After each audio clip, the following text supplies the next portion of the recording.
Right, it's Mike from the Mike James Rock Show. We're at TechFest. Harbinger have joined us again for the second year in a row. How's it going, gentlemen? Yes, it's great. Yeah. Really good, man. Really good. Yeah.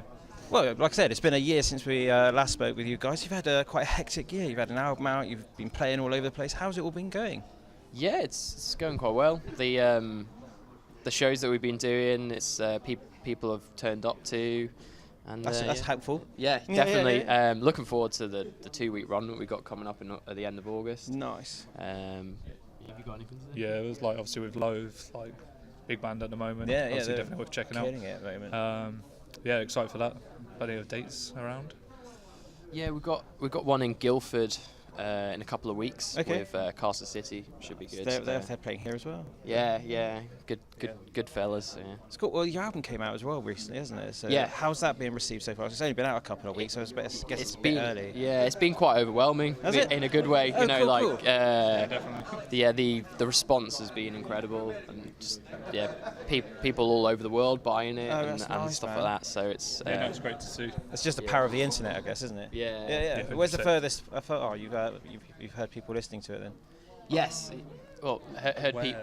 Yeah, where? So there's a few people from the States that bought our first EP. Okay. And they said, oh yeah, we pre-ordered it through Basic and blah blah. That's what you want, then, man. Yeah. Nice. It's it's very very nice to hear that. Are you finding there's pockets all around the world? It's like, wow, I never thought we'd be like people listening to us in Outer Mongolia or somewhere like that kind of thing. Maybe not that far out, which it would be cool. Global domination, that's what you want, surely, yeah, right? Yeah, definitely. But definitely places like the States, Canada, Germany, Australia. Okay. I don't think I've seen any orders go out to Asia yet.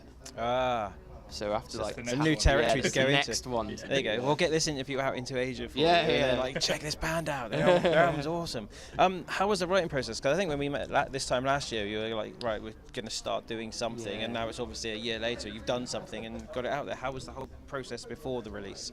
This time last year, we were in the process of just getting started. We had a few demos floating around. It's basically where we're at now. Because obviously next we're doing an album, so we're basically in the same position. Yeah. Okay. We're one EP, well, 2 EPs out now. The album started. So, we've got a few demos floating around for the next release. So you guys are constantly working then? Yeah, always. We don't. We don't want to stop. We want to make sure that we keep. Our aim is to. Yeah, exactly. Why stop? Yeah, it keeps it fresh in your heads as well, doesn't it? You can't. I guess you write a song, go out and play it for X amount of time, then stop, do another song. But if you're constantly doing it, you're constantly getting content out to people and keep it relevant in people's faces as well. We want to try and keep up with because the second EP came out pretty much a year exactly after the first one. So we want to try and keep up with that. Keep it going. We've been pushing it with an album. Yeah, maybe an album a year and a half, maybe a little bit longer. Keep on top of it. Yeah, but fingers crossed. Well, you touched on it just now. You got a tour later on this summer as well. So are you going to be recording and doing anything before that or afterwards, or is it just the case now you're touring what you've just released and then you'll start writing? Yeah. See what happens afterwards, I suppose. See where we're at, like at the time. Yeah. I think it would just be prepping for that tour between now and then. Just basically just jamming, really. Then, yeah. Prepping sounds like nice and corporate, but what we're doing is just sitting in the shed jamming out. Yeah, just making sure that the set's solid. We know what we're playing each night, because we've got things like backing tracks and stuff like that. Yeah, of course.